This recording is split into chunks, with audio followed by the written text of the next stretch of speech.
Assalamualaikum warahmatullahi wabarakatuh. Di kelas 7 semester genap, perkenalkan saya Ibu Nia yang menggantikan Pak Agung. Bismillahirrahmanirrahim. Apa kabar Anda semua? Semoga kita selalu diberikan kesehatan dan terus semangat belajar ya. Apapun kegiatannya, awali dengan berdoa dulu. Yuk, belajar matematika. Untuk pertemuan pertama, kita akan mempelajari mengenai perbandingan dua besaran. Bab ini saya mengharapkan kalian mempunyai tujuan. Di antaranya tujuannya satu, memahami pengertian rasio dengan benar. Rasio itu perbandingan ya. Yang kedua, memahami konsep rasio yang besarannya sama dengan tepat. Tujuan yang ketiga, saya mengharapkan agar kalian dapat menyelesaikan permasalahan perbandingan dua besaran dalam kehidupan sehari-hari yang berkaitan dengan rasio, yang besarannya juga sama. Semoga kalian bisa ya pahami materi berikut.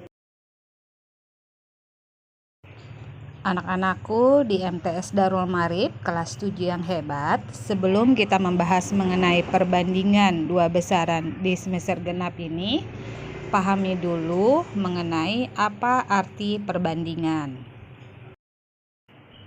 Perbandingan di sini biasa disebut juga dengan rasio.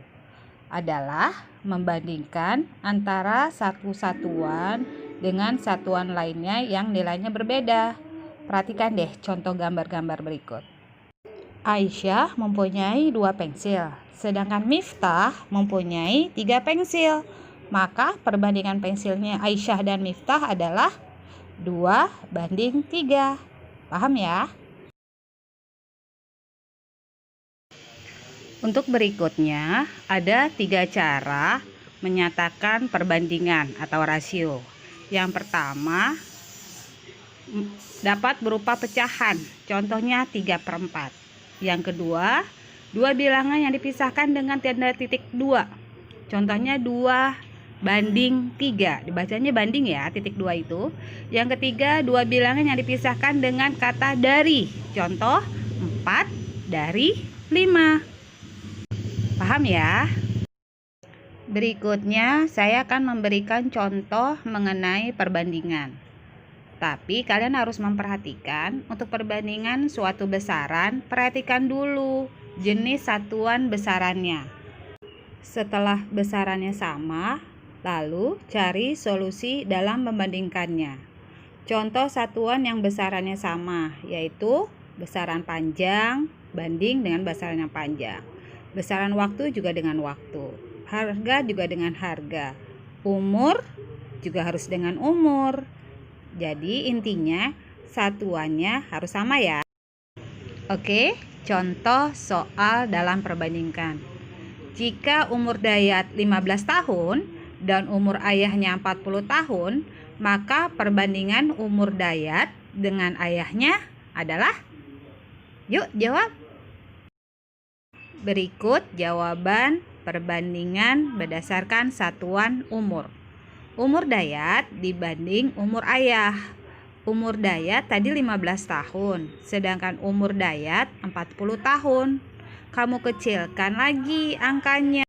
Cara mengecilkan angka, umur Dayat dan umur ayah kalian bagi sama-sama bagi 5. Umur Dayat 15 dibagi 5 sama dengan 3. Sedangkan umur ayah 40 tahun dibagi 5 sama dengan 8.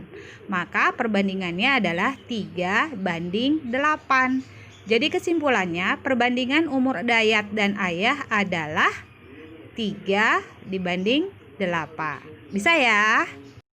Oke, contoh berikut adalah perbandingan mengenai tinggi badan. Jika ibu tinggi badannya 160 cm, sedangkan tinggi badan Intan ada 140 cm, berapakah rasio tinggi badan mereka? Yuk dijawab. Bagaimana? Cara jawabnya hampir sama dengan contoh nomor 1. Perbandingan tinggi badan ibu sama dengan perbandingan tinggi badan Intan. Jika ibu 160 cm dan tinggi badan Intan 140 cm. Kalian kecilkan dulu, sama-sama dibagi 20. Tinggi badan Ibu 160 dibagi 20 sama dengan 8. Sedangkan tinggi badan Intan 140 dibagi 20 sama dengan 7. Maka kesimpulannya adalah perbandingan tinggi badan mereka 8 dibanding 7. Bisa ya? Bagaimanapun bentuk soalnya, saya mengharapkan kalian pasti bisa. Semangat! Lebih bagus lagi, kalian catat di buku tulismu, oke? Berikut ini, Ibu akan memberikan latihan soal agar kalian lebih memahaminya. Dikerjakan ya. Setiap hari, Jamjami bersedekah Rp15.000. Karena sering melihat Jamjami bersedekah, Rina adiknya Jamjami pun ikut bersedekah. Setiap harinya loh, dengan jumlah 10.000. Berapakah perbandingan sedekahnya Jamjami dengan sedekah adiknya? Kalian kerjakan di buku tulismu agar kalian bisa lebih memahaminya lagi. Semangat ya, kerjakan di buku tulis. Assalamualaikum warahmatullahi wabarakatuh.